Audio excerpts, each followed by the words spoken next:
Hello students, welcome back to my channel, and today we are going to read poem number 5 from class 12th textbook reader Flamingo. The name of the poem is A Roadside Stand and it has been composed by the famous American poet Robert Frost. In your earlier classes, you have read many poems of Robert Frost, for example, Fire and Ice and The Road Not Taken. So first of all, we should go through word meanings of the next three stanzas. The first word is hurt, that means spoil, खराब करना. Trusting का मतलब होता है lead within, जो हमेशा उनके अंदर बना रहता है. Unsaid, silent, जिसके बारे में बात ना की जाए. Expand, development, विकास होना. Moving pictures, imaginary और movies. Party in power, ruling politicians, वो लोग, वो नेता लोग जो पावर में होते हैं, जिनकी सरकार होती है. The next bear, bear means tolerate करना, सहन करना. Longing का मतलब होता है desire, इच्छा. Vain का मतलब होता है futile, useless. Lurks का मतलब होता है wait secretly, चुपचाप प्रतीक्षा करना. Prices का मतलब होता है cost, कीमत. Gas, fuel, ईंधन. Childish का मतलब होता है innocent, बच्चों जैसी. Squeal का मतलब होता है sound, चीखने जैसी आवाज. Next is scale, criteria, पैमाना. Gain, profit, लाभ होना, फायदा होना. Requisite, necessity, जरूरत. Lift of spirit, development, विकास होना. Stroke, attempt, प्रयास. Sane senses, होश में आना. Gently, smoothly, बिना किसी रुकावट के. In these lines, the poet describes how the machinery, the industrialist and the social agencies, they get together in order to perpetrate oppression and exploitation of these poor farmers. तो एक खबर फैली हुई है. It is in the news that all these pitiful kings are to be bought out and mercifully gathered in to live in village next to the theaters and the stores. तो उनके कहा जाता है कि if you are so much attracted to towards the city life and if you want to live the same kind of life that the city people are enjoying, so we have a plan for you. तो ये जो so called good doers हैं, जो so called social agencies हैं, who are claiming to be well wisher of these poor farmers, वो उन्हें कहते हैं कि हम तुम्हें यहाँ से रीशफल कर देंगे और तुम्हें रिलोकेट करेंगे एक ऐसी जगह पर जहां पास में ही थिएटर्स होंगे, शॉपिंग स्टोर्स होंगे और जहां रह के तुम बिल्कुल वही लाइफ एंजॉय कर सकते हो जो शहर के लोग करते हैं. Where they won't have to think for themselves anymore. जहाँ वो सारी सुविधाएं दिलाएंगे जिसके अलावा तुम्हें कुछ भी सोचना नहीं पड़ेगा. तुम्हारे पास कोई प्रॉब्लम ही नहीं होगी जिनके बारे में तुम्हें बॉदर करना पड़े. These kind of tall promises are made to these poor farmers. तो इस तरीके के बहुत बड़े बड़े promises इन गरीब किसानों से किए जाते हैं. But the civic authorities, government and even social agencies are responsible for the perpetration of injustice to these roadside stand owners. ये जो greedy good doers हैं, the poet addresses them as greedy good doers, apparently benefactors and actually beasts of prey who exploit the innocent village folk by giving them a short-term sense of security. The villagers are not being helped but harmed. कहीं ना कहीं उनको एक ये कहा जाता है, उनको एहसास तो ये कराया जाता है कि हम तुम्हारा भला कर रहे हैं, लेकिन ये जो सो कॉल्ड भला करने वाले हैं ये वास्तव में लालची हैं, क्योंकि इनडायरेक्टली वो अपना ही भला कर रहे हैं. उन्हें पता है कि जब ये आदमी इन मॉल्स में जाएगा, इन थिएटर्स में जाएगा और इनमें पैसा खर्चा करेगा तो ultimately that money will come to them only. तो ये उनका लालच है जो उन्हें यहाँ पे एस्टैब्लिश करवा रहा है. बेनिफिसेंट बीस्ट ऑफ प्रे, ये कहने के लिए तो दयालु बन रहे हैं, ये कह रहे हैं कि हम तुम पे दया कर रहे हैं, लेकिन वास्तव में ये उन शिकारी जानवरों की तरह हैं जो अपने शिकार को चारों तरफ से घेर लेते हैं and leave no way out. उसके लिए कोई रास्ता ही नहीं छोड़ते जहां से बच के वो निकल सके. Swum over their lives enforcing benefits, उस इनिशियल स्टेज पर उन लोगों को कुछ बेनिफिट्स दिखाए जाते हैं जिनसे वो टेम्प्टेड हो जाता है और पूरे तरीके से इनके जाल में फंस जाता है। और इस तरीके से ये जो लोग हैं, ये जो सो कॉल्ड अमीर लोग हैं, जो सो कॉल्ड सोशल वेलफेयर करने वाले लोग हैं, ये अपना उल्लू सीधा करते हैं, अपना मतलब पूरा करते हैं और इन छोटे छोटे लालचों को देके हमेशा के लिए उनकी लाइफ को घेर लेते हैं। That are calculated to soothe them out of their wits. और ये जो सारे जो बेनिफिट्स हैं जो इन लोगों को दिए जाते हैं, ये इस तरीके से कैलकुलेट किए जाते हैं कि इन लोगों को अपना होशो हवासी ना रहे। When all the time that man will be in a state of thinking about how he can enjoy these luxuries, how he can enjoy this particular thing or that particular thing, तो उसके पास ये time ही नहीं होता कि वो सोच सके कि whatever is happening to him is good or bad। उसे समझ में नहीं आता कि वो शिकार बन रहा है, उसके ऊपर पॉलिटिक्स हो रही है, उसका फायदा उठाया जा रहा है। ये सारी चीजें सोचने के लिए उसके पास वो थिंकिंग एबिलिटी ही नहीं रहती है। तो इस तरीके से ये जो सो कॉल्ड गुड डूअर्स होते हैं, ये वास्तव में ग्रीडी होते हैं। और जो अपने आप को दयालु कहते हैं और कहते हैं कि whatever steps they are taking because out of kindness for this poor people, it is a lie, it is a fake thing. क्योंकि ये लोग इन पर दया नहीं करते बल्कि उनको अपना शिकार बनाते हैं।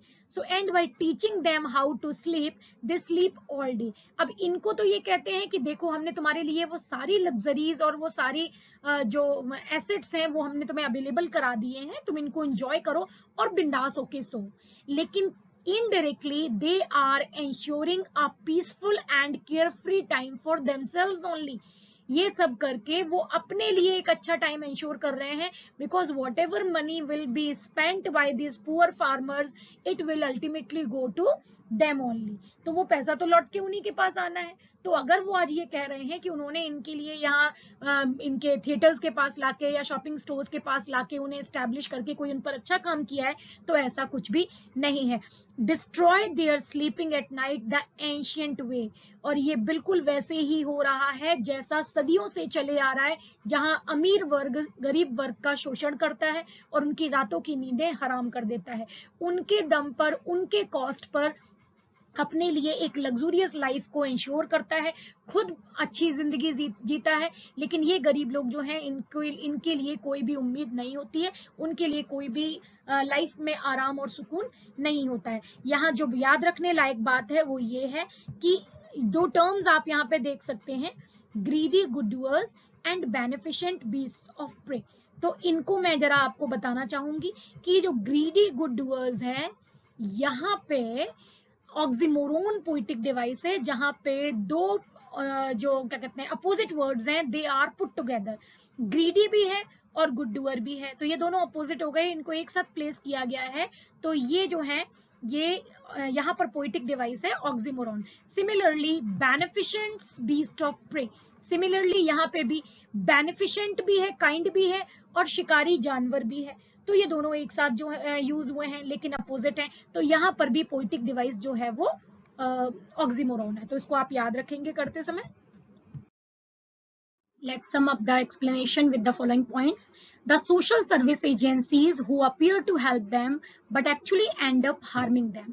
तो ये जो social service agencies हैं, ऐसा लगता तो है कि वो इनकी मदद कर रही हैं, लेकिन वास्तव में वो उनका नुकसान ही करती हैं। These poor people are to be relocated to the vicinity of the towns near the theaters and shops. तो ये जो गरीब लोग हैं, इनको रिलोकेट किया जा रहा है ऐसे शहर के ऐसी जगहों पे जहां पास में थिएटर्स हैं और शॉप्स हैं। There they will be well looked after and will have nothing worrisome to think about. इनको कहा यह जा रहा है कि वहां जब तुम एस्टैब्लिश हो जाओगे तो तुम्हें तुम्हारी अच्छी तरीके से देखभाल होगी और तुम्हें किसी भी चीज के बारे में चिंता नहीं करनी पड़ेगी। Actually, thus they will be robbed of their voices and their freedom. लेकिन इसके पीछे जो इंटेंशंस है वो कुछ और ही हैं। जब ऐसा होगा तो इन लोगों की वॉइसेस उनसे छीन लिए जाएंगे, उनकी फ्रीडम उनसे छीन ली जाएंगी।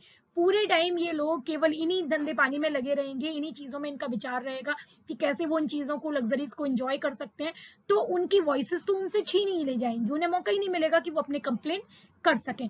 lulled into oblivion by this false and perhaps short-lived sense of security, वो ऐसा इसलिए नहीं कर पाएंगे क्योंकि वो एक अर्धमूर्छित अवस्था में रहेंगे, इन अ हाफ सबकॉन्शियस स्टेट वो रहेंगे, क्योंकि उन्हें एहसास ही नहीं होगा, उन्हें एक फॉल्स सेंस ऑफ सिक्योरिटी महसूस कराया जाएगा जो शॉर्ट लिव्ड भी होगा। हो सकता है शुरू शुरू में उनको लगे कि नहीं हमारे साथ बहुत अच्छा हो रहा है, सब कुछ हमारे सारे फायदे हमें पहुंचाए जा रहे हैं, हो सकता है उनको शुरू शुरू में ऐसा लगे। उसकी वजह से वो इतने अभिभूत हो जाएंगे, ओवरहेल्ड हो जाएंगे, that they will lose all the abilities to complain about the future problems they are going to have. आगे चल के वो किसी भी प्रॉब्लम की कोई कंप्लेंट नहीं कर पाएंगे, क्योंकि वो उस स्थिति में ही नहीं रहेंगे। They become pawns in the hand of their so called benefactors. तो उनके जो सो कॉल्ड दयालु लोग हैं, ये जो सर्विस एजेंसीज हैं जो दावा कर रही हैं कि हम गरीब किसानों का भला कर रहे हैं, वास्तव में ये उनके खिलौने बन जाते हैं, उनके मोहरे बन जाते हैं, जो इस मौके की तलाश में होते हैं कि कब ये लोग इतने कमजोर पड़े कि वो पूरे तरीके से इन पर कब्जा कर सके, इनका फायदा उठा सके। Now the next stanza. Sometimes I feel myself I can hardly bear. Poet अपनी बात कहता है कि मुझे कई बार बहुत बुरा लगता है, मैं इसे बर्दाश्त नहीं कर पाता हूँ, टॉलरेट नहीं कर पाता हूँ। The thought of so much childish longing in when, कि एक इतनी मामूली सी बच्चों जैसी चाइल्डिश सी इच्छा जो है वो भी यूजलेस हो जाती है। Even it is not fulfilled.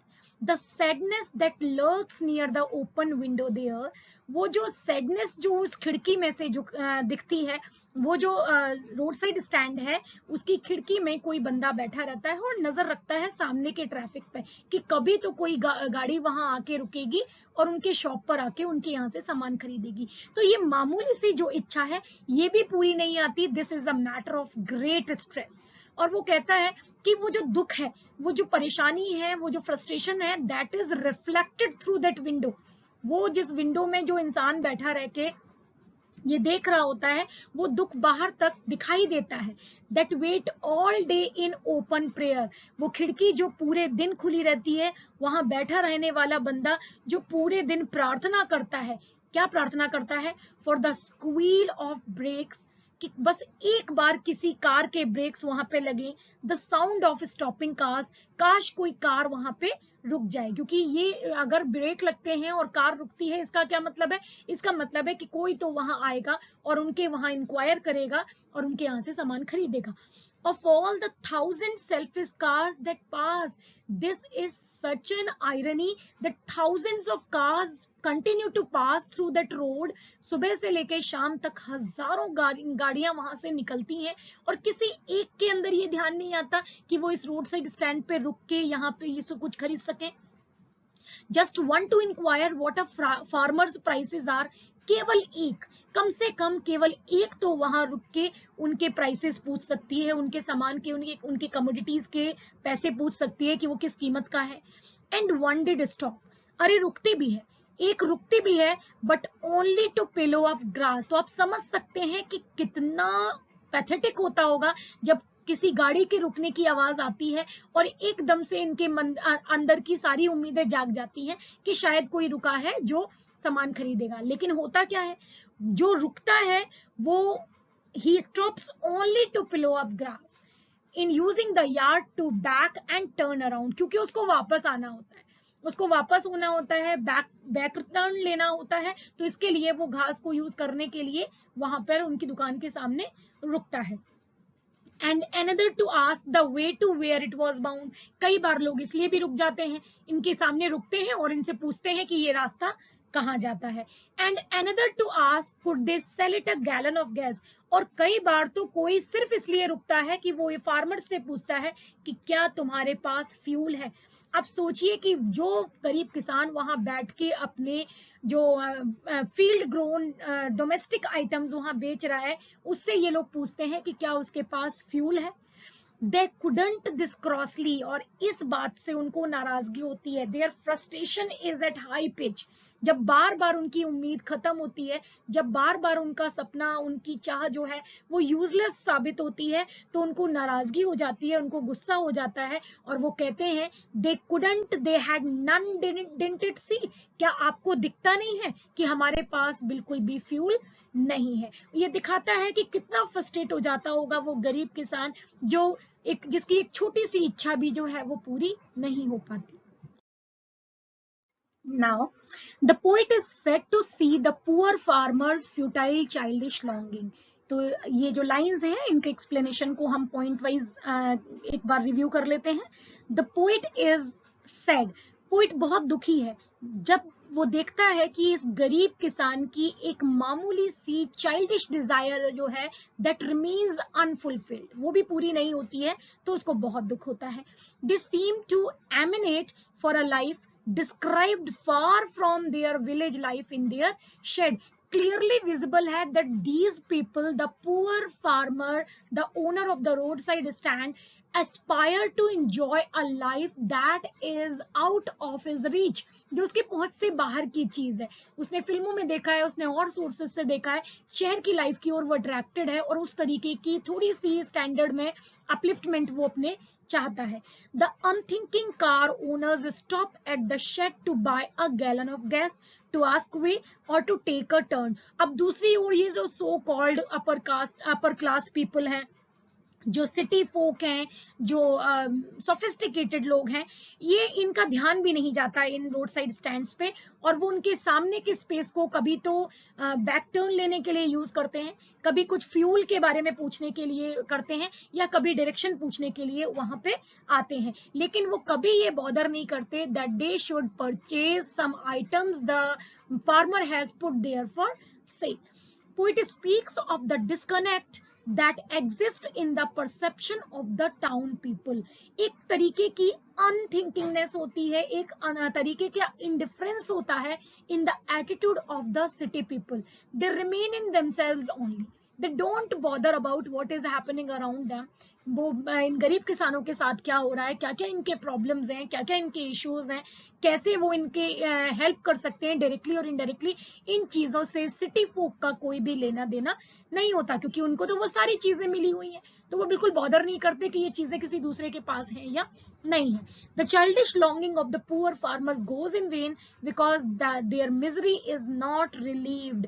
उनकी जो इच्छा है उस गरीबी से छुटकारा पाने की, अपने लिविंग स्टैंडर्ड को अपलिफ्ट करने की, वो यूजलेस होती है, उसका कोई रिजल्ट नहीं निकलता, क्योंकि उनके दुख को रिलीव करने वाला कोई भी नहीं है. उन्हें कभी भी अपनी कष्टों से, अपने दुखों से छुटकारा नहीं मिलता है. Now let's move on to the last stanza. Know in the country money, the country scale of gain.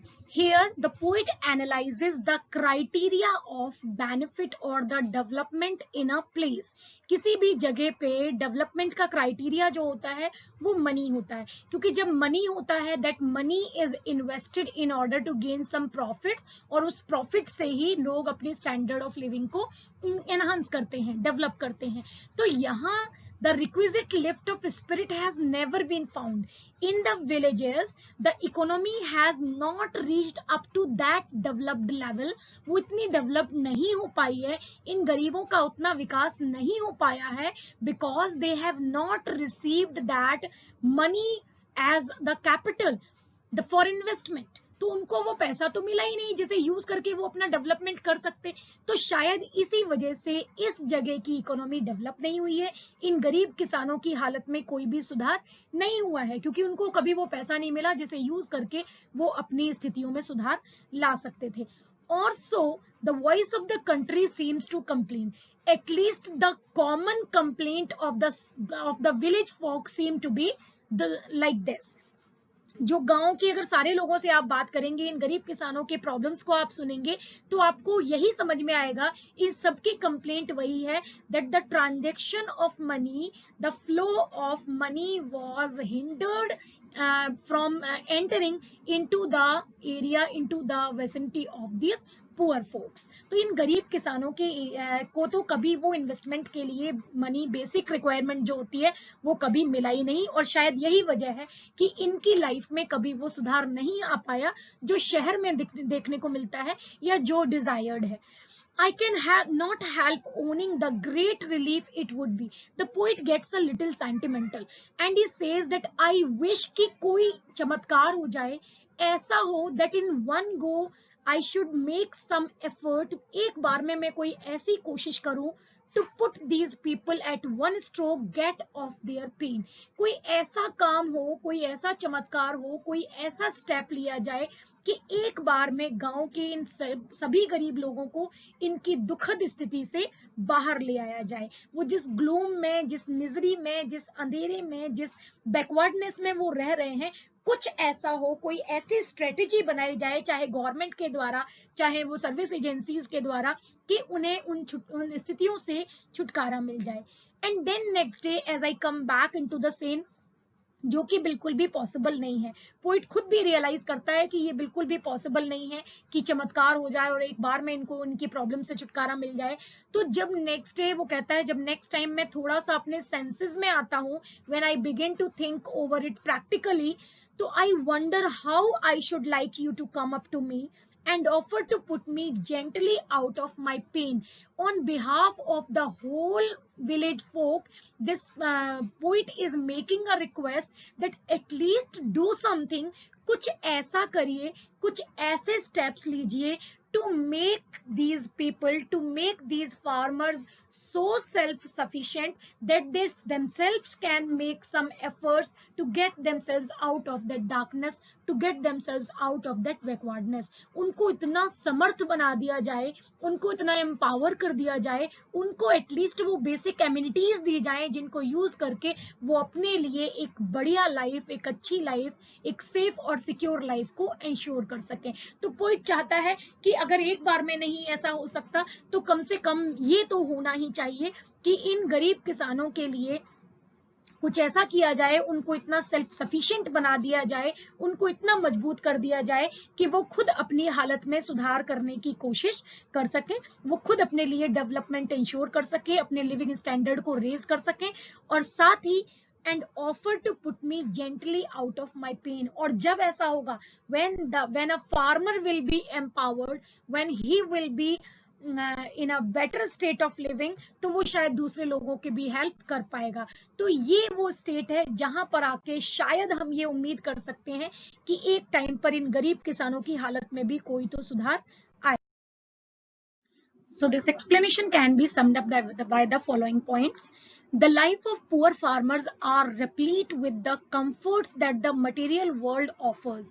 The problem is कि ये जो गरीब किसान हैं, ये हमेशा attracted रहते हैं, allured रहते हैं by the temptation that the outward world, the so-called upper class people and the city folks are offering.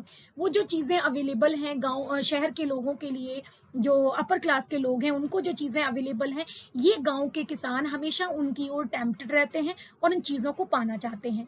लेकिन जब ऐसा होता नहीं है तो फ्रस्ट्रेशन में रिजल्ट होता है। The poet is saddened to see the dissatisfaction of the poor farmers. The farmers are dissatisfied because they are desiring, they are longing for the things which they are not able to achieve. तो जब वो चीजें मिलती नहीं है, उनको dissatisfaction होता है, जिसको देख के पोइट को बहुत दुख होता है। The rural people don't have a feeling of well-being and contentment. इन लोगों को कभी ये विश्वास नहीं होता कि इनके साथ जो हो रहा है उसमें इनका कुछ भी भला है, क्योंकि जो चीजें हो रही हैं उनके साथ, उसमें कहीं ना कहीं एक इनडायरेक्ट मोटिव छिपा रहता है उनके सो कॉल्ड वेल विशर्स का, जिसको कहीं ना कहीं ये लोग भी रियलाइज कर ही पाते हैं। तो उन्हें कभी भी ऐसा नहीं लगता कि उनका कल्याण हो रहा है, उनका भला हो रहा है, and contentment, and they never feel any type of satisfaction in their life. It would not be easy to still these complaining voices once and for all. अब भाई ऐसा तो हो नहीं सकता कि कुछ ऐसा हो जाए कि एक बार में इन सारे complaining voices को चुप करा दिया जाए, यानी एक बार में इनके सारे कष्टों को, सारे शिकायतों को दूर कर दिया जाए। ऐसा तो हो नहीं सकता। तो क्या किया जाए? The lives of the villagers must be changed. भाई रिक्वायर्ड तो ये है कि भले ही स्लो एंड स्टेडी स्टेप्स लिए जाएं, पॉलिसीज बनाए जाएं, ऐसे ऐसे प्लानिंग्स बनाए जाएं कि इन विलेजर्स की लाइफ्स को चेंज कर दिया जाए। But the wisdom of the rash act is question. लेकिन आप किस तरीके से उसको करते हैं, ये इट शुड बी क्वेश्चन, है ना। आप एकदम से अचानक से कोई रैश एक्ट नहीं कर सकते जिसके रिजल्ट्स फार फेचेड हो। फॉर एग्जाम्पल कि गांव के लोगों से कहा कि अपनी प्रॉपर्टी सारी बेच दो, हम यहाँ पे बड़े बड़े बिल्डिंग्स बनाएंगे, मॉल्स बनाएंगे, थिएटर्स बनाएंगे, तो कहीं ना कहीं इसका अल्टीमेट जो है वो नेगेटिव इम्पैक्ट ही इन लोगों पे पड़ने वाला है। तो आपके इंटेंशंस क्या है इन सर्विस एजेंसीज के, गवर्नमेंट के और जो सरकारी संस्थाएं हैं उनके इंटेंशंस क्या है किसी स्टेप को लेते समय, whether they really are concerned about the wellbeing and containment of this poor farmers, that is to be questioned. क्योंकि जरूरत है कि इन लोगों को सेल्फ सफिशिएंट किया जाए, उनको एम्पावर किया जाए, so that they themselves can make some steps, they themselves can make some efforts in order to get those desired standards of life which they are desiring for a long time। जो चाहते हैं वो अपनी जिंदगी में इतने समय से वो खुद अपने दम पे कर सकें। तो यहाँ जो गवर्नमेंट और एजेंसी से सिर्फ इतना ही रिक्वायर्ड है कि वो इन लोगों की हेल्प करें और वो सारे अपॉर्चुनिटीज जो अवेलेबल है, इकोनॉमिक अपॉर्चुनिटीज जो अवेलेबल है सिटी में, उनको उतनी ही शिद्दत से, उतनी ही ट्रूली और ट्रांसपेरेंसी के साथ अगर प्रोवाइड कराया जाए गांव में, तो इन लोगों की कंडीशन में सुधार हो सकता है। So that was all with the poem The Roadside Stand. I hope you have understood it well and you will be equally able to answer all the questions in the exam and score good marks. We will meet in the next video. Till then, thank you.